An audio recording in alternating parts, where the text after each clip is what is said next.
Magandang araw po sa inyo lahat. Isang buwan na lang po at May midterm elections na.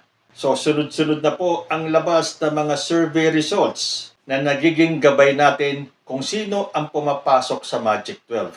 Iba-iba pong survey firms, iba-iba din ang survey results. So nasa sa inyo na kung paniniwalaan nyo yung bawat survey na lumalabas. Ito po ay guide or para malaman ninyo kung nasaan na yung inyong mga manok o kandidato para kung sila po ay nangungulilat, aba kumilos-kilos kayo. Dahil meron pa kayong isang buwan para kahit papano ikampanya ninyo ang inyong mga kandidato para umangat-angat naman po.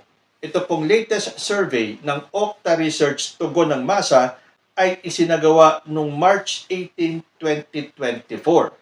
Pero bago po natin basahin ang latest survey ng Okta Research, silipin po muna natin muli ang naging resulta ng Okta Research Tugon ng Masa noong Pebrero. At ito po ang kanilang Magic 12 noong buwan ng Pebrero. Number 1, Erwin Tulfo. Number 2, Bongo.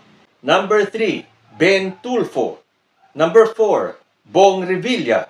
Number 5, Tito Soto. Number 6, Abi Binay.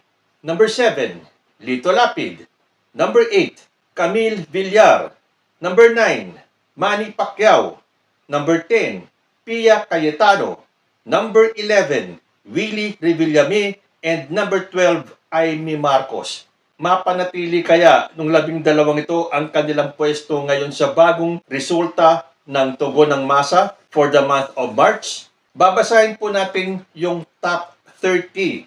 Kasi siguro naman from 31 down to 66 po yata ang lahat ng kandidato, talaga pong wala ng pag-asa na makaangat yung from 31 to 66. Although mukhang mahihirapan na rin po yung mga kandidatong nasa pwestong 19 to 30. Ang sabi naman ng iba, ang magic circle naman daw ay from number 1 to number 15. Although 12 lang po ang kailangan manalo sa eleksyon sa Mayo, yung pong 13, 14, 15, baka po makasilat pa. At para malaman din natin kung nasaan nakapwesto ang inyong mga kandidato. So ito po ang top 30 ng Okta Research Tugon ng Masa Senatorial Survey for March, and we start from the bottom. At number 30, Norberto Gonzales with 2% percentage votes. Tayo naman po sa number 28 and 29, si Marites Mata at si Ariel Kerubin na parehong nakakuha ng 5%. Going up to number 27, Apollo Kibuloy with 10%. Number 26, JV Hinlo with 11%. At number 25, Raul Lambino with 14%. Number 24, Gringo Onasan with 15%. Tayo naman sa pwestong 22 and 23, si Vic Rodriguez at si Bonifacio Bosita, both garnering 16% of the votes. Number 21, Jimmy Bondoc with 19%. Number 20, Rodante Marcoleta with 20%. And number 19, Philip Salvador with 22%. Maglalaban naman sa pwestong 12 to 18. Ito, crucial itong pwestong ito.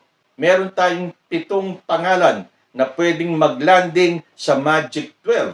At sila po ay sina Amy Marcos, Francis Tolentino, Kiko Pangilinan, Benhur Abalos, Willie Revillame, Bam Aquino at si Manny Pacquiao. Rumble naman sa pwestong 6 to 11, si Bato de la Rosa, si Camille Villar at si Abi Binay. Sa pwestong 4 to 10, nandyan po si Lito Lapid, si Pia Cayetano at si Ping Lacson. Ibig sabihin from number 4 to number 10, magdidepende po yan sa boto ninyo kung saan mapupunta itong sila Ping, Pia at si Lito Lapid. Sa pwestong number 3 to 8, nandyan naman si Tito Soto, si Ben Tulfo at si Bong Revilla. At maglalaban sa pwestong 1 and 2, si Erwin Tulfo at si Bongo. So ayan po ang top 30. Pero kung ang pagbabasihan po natin ay ang kanilang percentage points, narito po ang top 12 o yung Magic 12 na maaaring pumasok sa botohan sa May 2025. At number 1, Bongo with 64%. Nung February edition ng Okta, si Bongo number 2, ngayon siya ay nasa number 1. At number 2, Erwin Tulfo with 61%. Si Erwin Tulfo na number 1 noong February, siya namang number 2 ngayon March. So nagpapalitan lang po silang dalawa ni Bongo. At number 3, Ben Tulfo with 48%. Hindi po siya natinag dahil noong February, siya po ay nasa number 3. Ngayon March, siya pa rin po ang nasa number 3. At number 4, Tito Soto with 46%.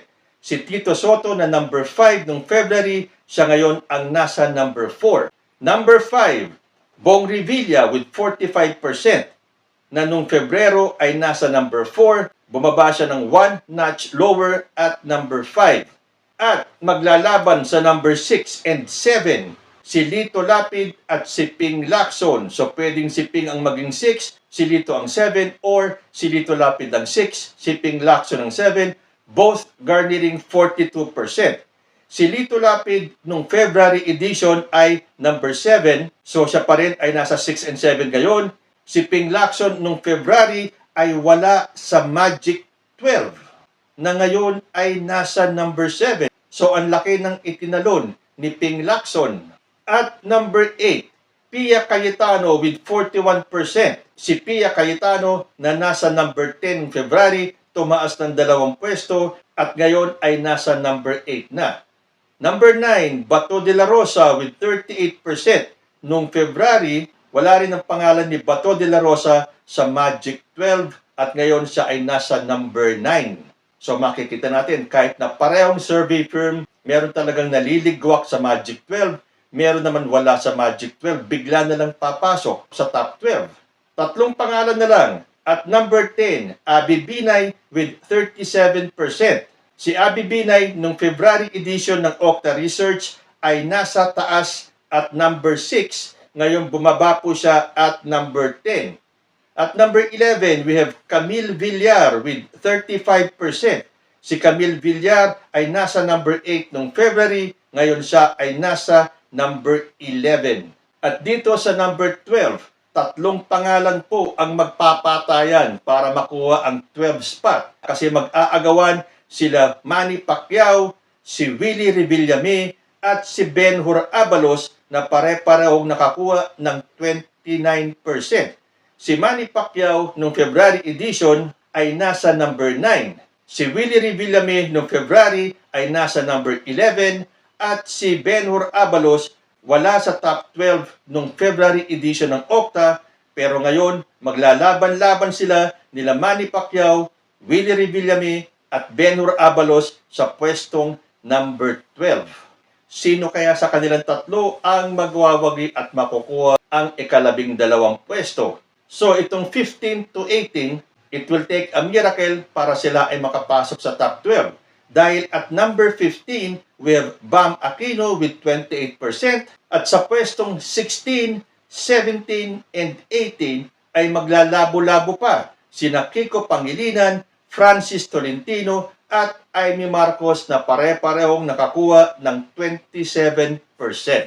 19 pababa, medyo mahihirapan na po talaga makapasok sa Magic 12. Itong nasa 13 to 18, konting push pa sa inyong mga supporters para makuha ninyo ang slot number 12. So ayan po ang top 12 ng Okta Research. We have Bongo, Erwin Tulfo, Ben Tulfo, Tito Soto, Bong Revilla, Lito Lapid, Ping Lacson, Pia Cayetano, Bato de la Rosa, Abby Binay, Camille Villar, at sa number 12, atos between Manny Pacquiao, Willie Revillame, and Ben-Hur Abalos. So, isang buwan na lang po at darating na ang eleksyon. Double time na po ang ating mga supporters para iangat nyo naman ang pwesto or slot ng inyong mga kandidato. Kayo po, pabor ba kayo sa ranking ng mga senatoriable na to? Again, ito po ay ayon sa Okta Research tugon ng masa. Sa ibang survey firms, iba rin po ang nagiging resulta. Nasa sa inyo na rin po yan. You think wisely, You choose wisely, you vote wisely.